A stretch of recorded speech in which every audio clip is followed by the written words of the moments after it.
is good. What does the Lord require of you? To do justice, to love kindness, and to walk humbly with your God. John 7:24, do not judge by appearances, but judge with right judgment. 2 Timothy 2:15, do your best to present yourself to God as one approved by Him, a worker who has no need to be ashamed, rightly explaining the word of truth. This is the word of the Lord. Thanks be to God.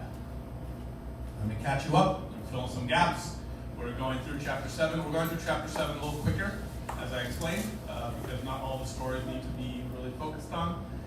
They'll be talked about more later on, or they'll merge into stuff that we've already mentioned. So, chapter 7, read it on your own, but we're trying to get through the book of John, and I want to do it in a relevant time.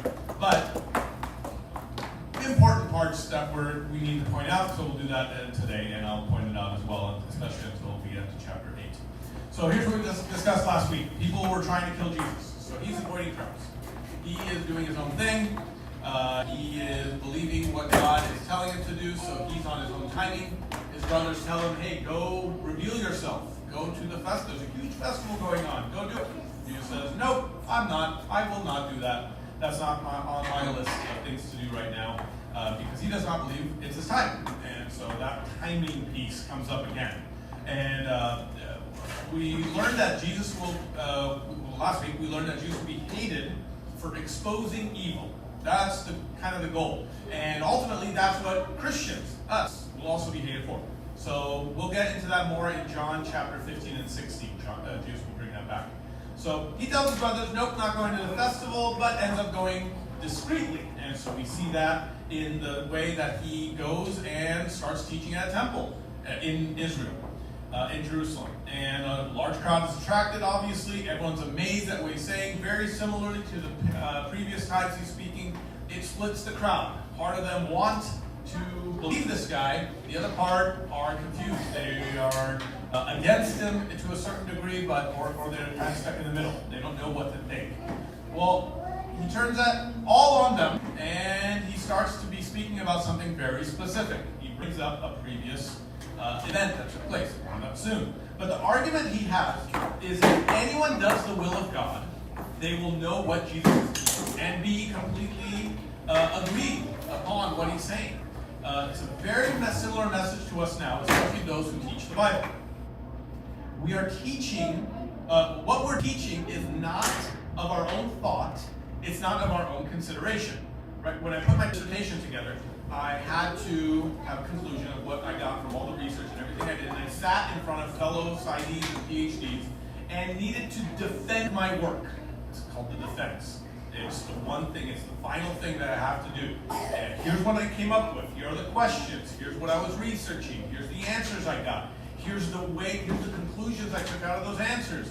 Here's what I've written. Here's what I put together. And then with their approval, and then eventually their signatures, which took way too long to figure out how to teach them how to sign on PDF, I submitted it for publication, and I was done. I officially got my degree. I had to create new information to add to the world of psychology, and to argue that what I added was relevant, was accurate, was valid, and it was all backed up by the research that I did. As a Christian, we don't have to do that. That's not part of our language. We don't have to defend the Bible. Yes, I know it feels like there's a relevance to it. There's a whole field called apologetics that defends the Christian faith and the Bible itself, but it's necessary. In all honesty, other than to satisfy certain people's itching ears, I want certain answers to certain questions, or to satisfy certain people's egos, there's no need to defend the Word of God. It is us relaying information that God has provided for us to be able to then pass along. So it's definitely fun. I mean, if you talk to me outside of this, I will definitely argue that it's fun. I love defending. I love arguing. I love getting into those conversations. But our job is just to relay information. Here's what God did. This isn't my work. This isn't my argument. I have no prerogative whether or not you believe or not, or whether or not you think it's true or valid. It's what we've believed, what we've established, and now I'm handing it to you because guess what? It's changed my life. It's made me who I am today, and now I want to offer it to somebody else. Like Jesus says in verse 18, he says, those who speak on their own seek their own glory. But if you speak on behalf of God, you're spreading his glory, and there's nothing false or fake about it. Takes the burden off of us, which sets us up for today's sermon. The answer was difficult and convoluted, and I provided a direction for you. There's not much else anyone can do realistically. There's no clear answers other than some of the examples I gave.